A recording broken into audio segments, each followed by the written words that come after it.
In 1993, John Lasseter was the director of Toy Story, and he drove the most humble, utilitarian car possible. The thing that amazed me was not that, he was such a nice guy or he was so open.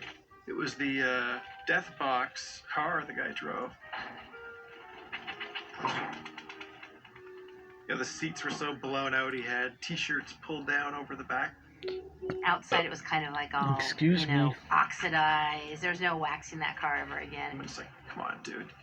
You must be making decent money. It's like, for the rest of us, at least, buy a decent car so we can, live vicariously through you. Then, of course, Toy Story comes out. It's a huge success. And Steve Jobs went to John and said, John, this is not that safe. I can't have the head of my company creatively driving around in a car that has like 500,000 miles on it.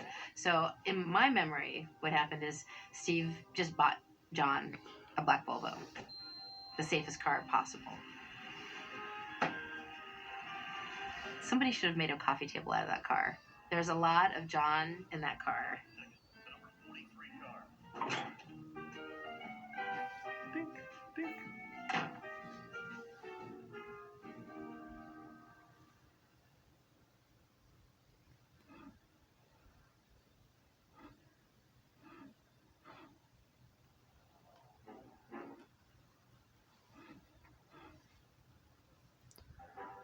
Halloween matters at Pixar.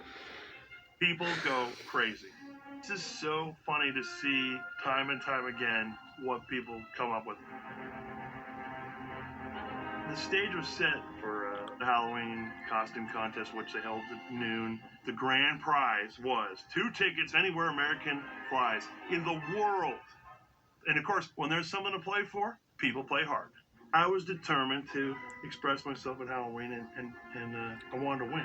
So I decided I was going to be the baby from Tin Toy. I'm a big guy, former rugby player, 6'4", and I'm going to be 295 pounds of 1.5-year-old in a giant foam diaper, handmade, with syrup dribbling, drooping out of my mouth, and me banging toys trying to get that little tinny toy. And I convinced my girlfriend at the time, hey, Ann, I said, can you shave off all my body hair?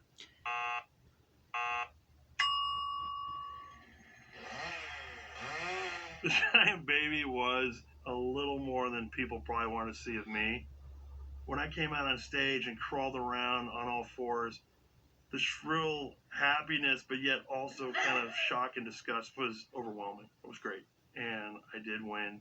I ended up going to Vegas for my honeymoon for a weekend with my newly wedded wife, who took a chance on me after shaving off all my body hair. Ding, ding.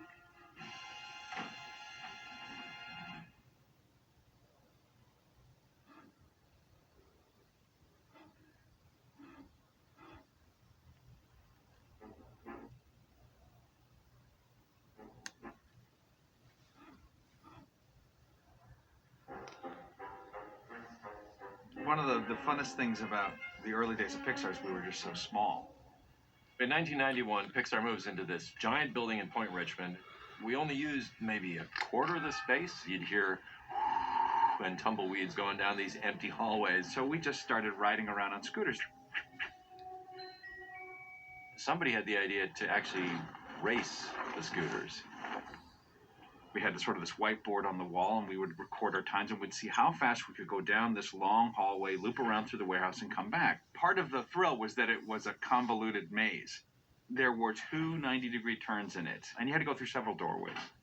Well, Tom Porter, one of the original guys, always there, and he is one of the most competitive people on the planet. And he's very athletic. And he just got the best time, and nobody could beat it. We're there late one night, burning the midnight oil, and John gets on one of the scooters and decides that he's just going to try to beat Tom Porter's time, because it hasn't been beaten in forever. And he gets some really amazing time, which beat Tom Porter's. And he was so proud that even though it was the middle of the night, he got on the phone, called Tom Porter, woke him up, didn't even say hello, said his time, and Tom Porter just said, I'll be right there. And the next thing we know, Tom Porter's there. I think in his sweats or still in his pajamas, you know, just like literally jumped out of the bed, got in the car, and proceeded to do the route again and again as fast as he could.